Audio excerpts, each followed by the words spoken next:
Okay, I am trying out, I've been using for a little bit, the ClassLink. I'm in the ClassLink course here. So I got into the BESD My Apps. These are all of the different links that I have inside of here.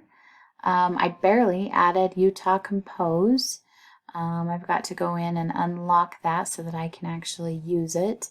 But I have been using it for things like Canvas.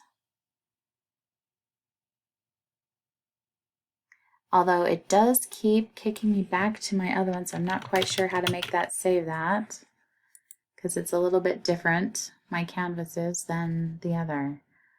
So I don't know if I click here for stay signed in, but each time I've done it, I've had to do that, so I'm not quite sure what's going on there. But that takes me into my Canvas. And I can navigate back to the BESD My Apps.